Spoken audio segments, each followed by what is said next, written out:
संकीर्तन की जय।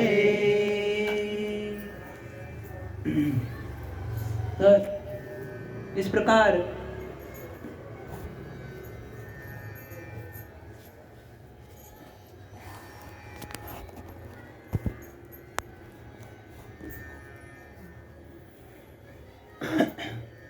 सनकादिकों ने कहा कि महाराज आपके पास राम नाम का धन है और इस धन के प्रभाव से आपके तीनों लोकों में गति, आप चाहे उस धाम में चाहे उस समय में आप पहुंच सकते हैं महाराज। आपको कहीं जाना हो तो वीज़ा की ज़रूरत नहीं, एक पल में वैकुंठ, दूसरे पल में कैलाश, चाहे जहां आप घूम सकते हो। अब जो ही सनकादिकों ने नारद जी की महिमा गाई, अब नारद जी सनकादिकों की महिमा गाने लगे। तुम्हें सनकादिक संत, खूब स्तुति गाई। नारद जी ने कहा कि महाराज आप सनकादिक संत इतने श्रेष्ठ हो, आप पूर्वजों के भी पूर्वज हो, पर कुमार अवस्था में ही रहते हो। 6 वर्ष से ऊपर आपकी आयु बढ़ती नहीं, इसीलिए आपको सनत कुमार कहा जाता है। और आप सदा ही कथा रस के पान करते हो, जिसके कारण आप कुमार अवस्था में ही रहते हो। और महाराज कथा ही आपका जीवन है। कोई कथा सुनने वाला मिल जाए तो आप श्रवण हेतु बैठ जाते हो, और कोई नहीं मिला तो एक कुमार कोई कथा सुनाता है, अन्य कुमार कथा सुनने लगते हैं। तो महाराज अब मैं आपकी शरण में आया हूँ, बताओ ज्ञान वैराग्य का कष्ट कैसे दूर होगा, कैसे इनका कल्याण होगा। महाराज कहा कि महाराज सप्ताह यज्ञ भागवत का कराओ, ज्ञान वैराग्य के कष्ट की निवृत्ति होगी। महाराज तब कहा कि यह सप्ताह यज्ञ कब कहाँ हुआ पहले, तब कहा कि यह शुकदेव और परीक्षित के बीच में हुआ था। और इसी सप्ताह यज्ञ की विधि से आप ज्ञान यज्ञ का आयोजन करो, ज्ञान वैराग्य का उद्धार होगा। महाराज अच्छा महाराज, स्थान नारद जी ने निश्चित किया, हरिद्वार समीपे तु तटमानंद नामक, आनंद नाम के माँ गंगा के तीर पर कथा यज्ञ का आयोजन किया गया। और नारद जी ने सुंदर सी व्यासपीठ बनाई, सनकादि को विनंती करी कि महाराज आप व्यासपीठ पर बैठिए, आप ही कथा श्रवण कराइए। नारद जी स्वयं यजमान बने। अब भृगु मुनि सब तरफ घूम रहे कि महाराज चलो, बड़ा ही सुंदर आयोजन है, बड़ा ही सुंदर पर्वकाल आज प्राप्त हो रहा है। हरिद्वार में सनकादिक कथा व्यास बन करके बैठे और नारद जी कथा के यजमान बन करके बैठे। इस कथा ज्ञान यज्ञ को पान करने के लिए चलो महाराज। क्यों? भृगु मुनि जानते हैं जितना लाभ कथा सुनने का है उतना ही लाभ कथा सुनाने का भी है। LIC वाले कहते हैं ये पॉलिसी ले लो, बड़ा लाभ होगा, बड़ा फायदा होगा। क्यों? क्योंकि उनका भी फायदा है आपके फायदे में। ऐसे ही भृगु मुनि सबको कह रहे कि पधारो महाराज, सारे संतों का मेला हरिद्वार की ओर बढ़ चला। हरिद्वार मध्य स्थान है, जो हिमालय में बैठे हुए संत महात्मा है समाधिस्थ, उन्हें कथा सुनना हो तो वो नीचे आ जाएंगे, और जो संसार में जो संसारी है जिन्हें कथा सुननी हो वे हरिद्वार पहुंच जाएंगे। इसीलिए बीच में कथा का आयोजन किया। और यह मध्य अवस्था जो है, मध्य स्थान चुना, और हर किसी को मध्य अवस्था ही ठीक लगती है। बहुत ठंडी हो तो हम क्या करते, गर्म कपड़े पहन लेते, हीटर लगा लेते, बैठ जाते। ज़्यादा ठंडी हो तो हम क्या कर, गर्मी हो तो क्या करते हैं, एसी चला लेते, कूलर चला लेते हैं, टेम्परेचर को फिर नॉर्मल करते हैं। तो हर कोई चाहता है कि जो है तापमान नॉर्मल रहे, मध्य में रहे। और ऐसे ही संतों ने कहा है कि राम नाम का मणि भी जिह्वा रूपी मध्य में रखो। जिह्वा ऐसा मध्य है जिससे बाहर भी उजियारा पड़ेगा और भीतर हृदय में भी उजियारा पड़ेगा।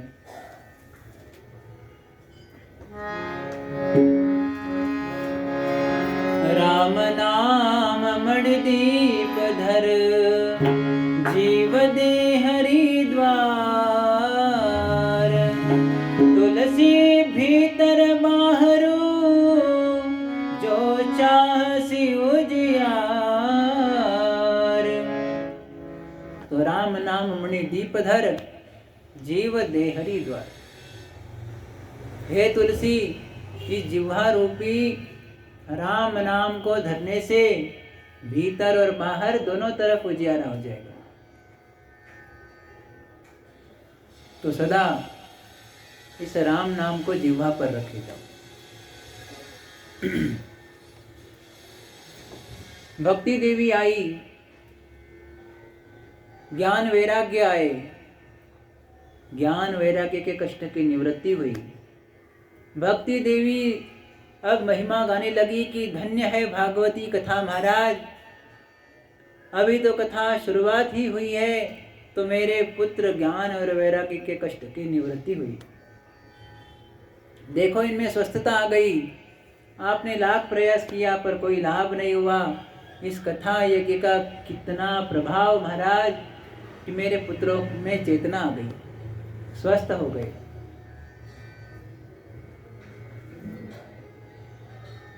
अब भक्ति देवी पूछती है कि अहम क्व तिष्ठामि, मैं कहाँ बैठूं महाराज।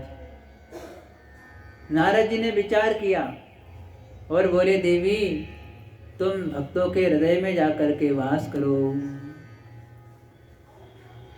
क्यों भक्तों के हृदय में?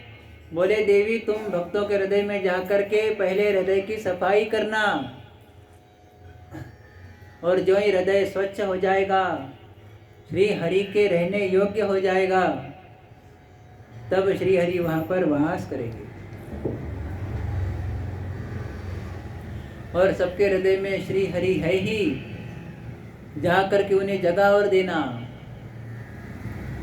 और जगा करके हरि का प्रभाव तब जीव को प्राप्त होगा। भगवान कहते हैं कि सर्वस्य चाह मृदि सन्निविष्टो मत्तः स्मृतिर्ज्ञानम अपोहनञ्च। मैं सबके हृदय में रहता हूँ, फिर भैया प्रभाव क्यों नहीं पड़ रहा?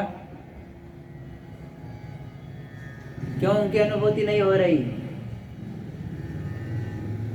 तो जैसे ये ट्यूबलाइट है, इस पर खूब धूल जम जाएगी, जन्मों जन्मों की कभी साफ नहीं करोगे तो ये अच्छी ट्यूबलाइट भी उजाला देना बंद कर देगी, है ना।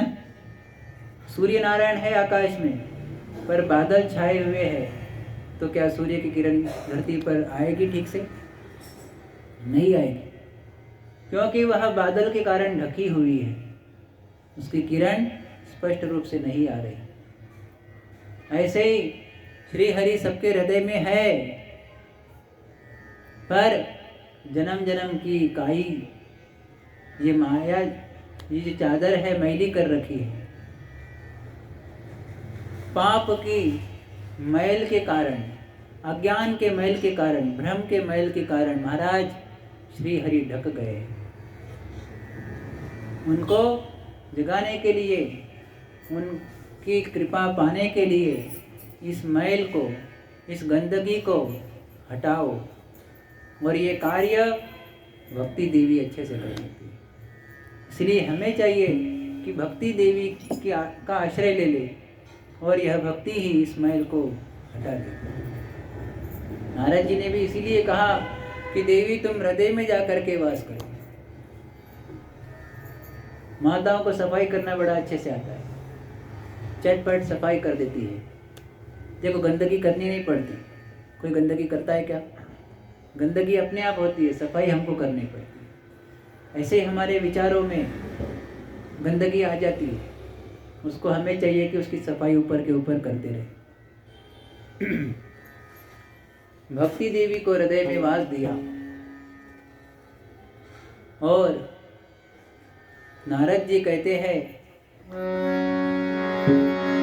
सकल भुवन मध्ये निर्धनास्ते धन्या निवसति हृदयेषां श्रीहरेर्भक्तिरेकं हरिरपि निजलोकं सर्वथा तो विहाय प्रविशति हृदयेषां भक्तिसूत्रोपनद्धा।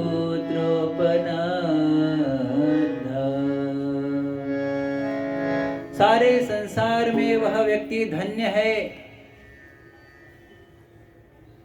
जिसके हृदय में भक्ति देवी वास करती है। वह निर्धन होकर के भी सबसे बड़ा धनवान है,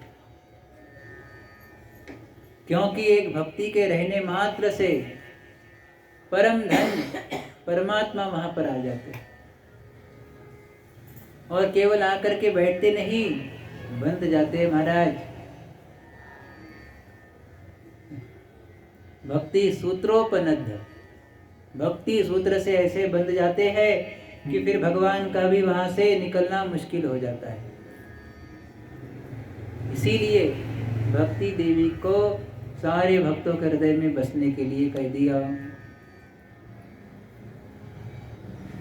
अब नारद जी प्रश्न करते, महाराज मैंने भागवती कथा का प्रभाव देखा है, बड़ा दिव्य प्रभाव है। देखो ज्ञान वैराग्य के कष्ट की निवृत्ति हुई, इससे बड़ा प्रभाव, इससे बड़ा चमत्कार, इससे बड़ा और कोई जो है दृष्टांत उदाहरण कहीं नहीं महाराज। मेरे आंखों के सामने है कि कथा सुनने मात्र से ज्ञान वैराग्य के कष्ट की निवृत्ति हुई महाराज। तो महाराज ये ज्ञान वैराग्य तो भक्ति देवी के ही पुत्र है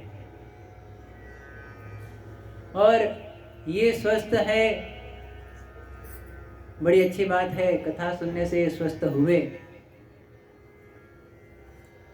क्योंकि महाराज हृदय में भक्ति है, बड़ी अच्छी बात है, पर ज्ञान वैराग्य भी जीवन में होना चाहिए भक्त के। यदि ज्ञान नहीं भक्ति का तो लोग मनमानी करने लग जाते हैं। इसीलिए भक्ति का ज्ञान भी होना चाहिए कि भक्ति कैसे की जाए, कैसे श्री हरि को भजा जाए, कैसे श्री हरि की अर्चना करे, कैसे श्री हरि की पूजा करे। जब ये ज्ञान होगा ना महाराज, तब ही भक्त का परम उद्धार है। और महाराज वैराग्य तो परम आवश्यक है। हरि को खूब भज रहे लेकिन वैराग्य नहीं तो मतलब नहीं। इसीलिए वैराग्य की भी परम आवश्यकता है। कथा सुन रहे श्री हरि की, पर वैराग्य नहीं, मन में लगा है कि ये व्यापार चल रहा है, वो काम बाकी है, तो महाराज वह सच्चा भक्त नहीं। सच्चा भक्त होता है जब हरि भक्ति में बैठ जाता है, सारे संसार में भले ही आग लग जाए, चाहे करोड़ों अरबों का नुकसान हो जाए, चाहे कुछ भी हो जाए, वह कुछ नहीं सोचता और समर्पित भाव से श्री हरि की भक्ति में लग जाता है। लोग माला तो हाथ में ले लेते हैं, हरि का नाम तो जपते हैं जिह्वा पर मन में होता है कि ये माला जब से श्री हरि प्रसन्न हो जाए, मेरा ये दुख दूर हो जाए, मेरा वो दुख दूर हो जाए, मुझे इतने धन की प्राप्ति हो जाए, मुझे ये संसार की वस्तु प्राप्त हो जाए। अब भैया तो हरि का भजन नहीं कर रहा, संसार का ही भजन कर रहा है। तुम्हें ज़्यादा इच्छा है कुछ मांगने की, कुछ पाने की हरि से, तो पहले ही मांग लो, हे हरि मैं माला जप रहा हूँ, मुझे इसका लाभ ये कुछ दे देना, वस्तु मेरे आवश्यक है संसार में, जीवन में।